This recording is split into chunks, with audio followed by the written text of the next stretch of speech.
We always think of threats as something out there, something from across the world. But what if the biggest threat isn't outside at all?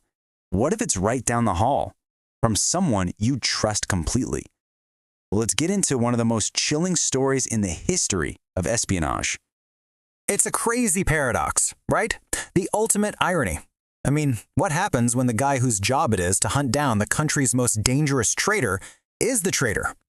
So, let's set the scene. We're in the late 20th century, and the American intelligence community, they've got a massive problem. It's like they're fighting a ghost. I mean, we're talking about the most sensitive secrets imaginable, the kind of stuff that keeps a nation safe. And somehow, it's all just leaking, ending up in Russian hands. And even worse, US sources in Moscow, they're just disappearing. These incredibly detailed operations, years in the making, were falling apart before they even started. And you realize this isn't just bad luck. It's a pattern, a breach. And that creates this poison, right? This paranoia starts to creep in. You start looking at the person at the desk next to you. Who can you trust? The enemy isn't just a step ahead of you, they're in the building with you. There was only one possible conclusion, and it was a terrifying one. The FBI had a mole, a ghost in the system, working from the inside.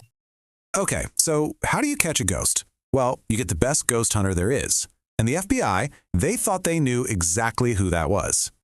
And this is where the story just gets unbelievable. The man they put in charge of finding this mole was an agent named Robert Hanssen.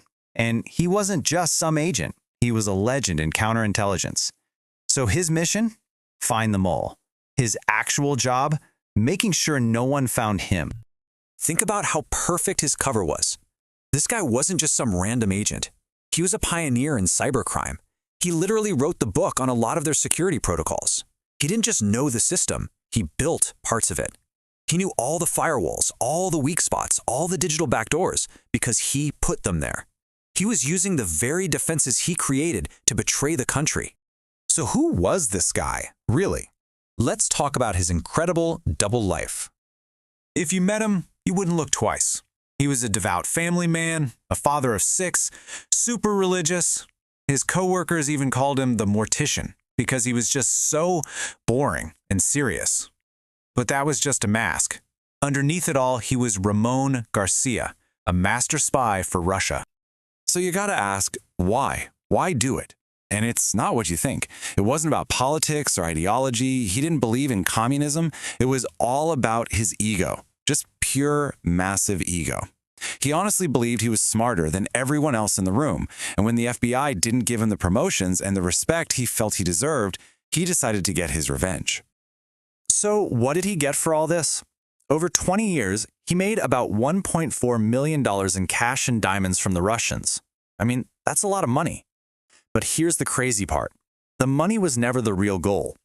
Yeah, see? He barely even spent it. He lived this really simple, middle-class life. The money? It wasn't about buying fancy cars or a big house. For him, it was a trophy. It was a scorecard that proved he was winning. It was proof that he was smarter than the very organization that he felt had looked down on him. But this secret war he was waging, it wasn't some kind of game. There were real, devastating consequences, a very real human cost. For 2 decades, 20 years, he walked into FBI headquarters every day selling his country's biggest secrets. His betrayal compromised more than 200 Russian officers who were secretly assets for the US. And you have to remember, these weren't just names on a piece of paper. These were real people who were risking absolutely everything, thinking they were protected. And because of him, they were captured, they were tortured, and they were executed. Hanssen handed over their names knowing exactly what would happen to them. And he felt nothing. To him, they were just pawns in his own private game.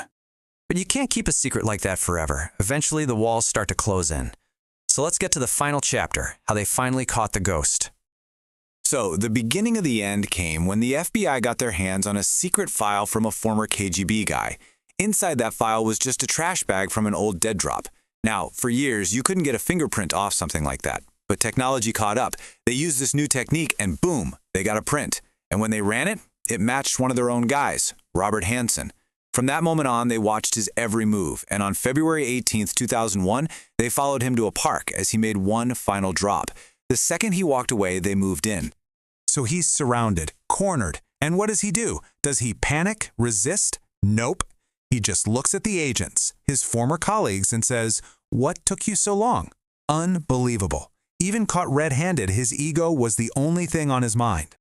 So, the ghost was finally caught. But the damage he caused? That's a whole other story. It's something U.S. intelligence is still dealing with. So what happened to him? He was sentenced to life in prison, no chance of parole. The man who thought he was smarter than everyone spent the rest of his life in a tiny cell. He died alone in prison in 2023. To this day, it's considered the single most damaging spy case in the history of the FBI. Not just because of the secrets he sold, but because of the trust he completely destroyed. And I think that's the real takeaway from this whole story.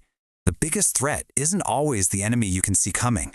Sometimes it's the person right next to you, the one who's already inside the gates. And it kind of leaves you with this really unsettling thought, right? If a guy like Robert Hanssen could hide in plain sight for 2 decades inside the most secure agency in the world, it makes you wonder, how many other enemies are out there, just walking among us, wearing the mask of a friend?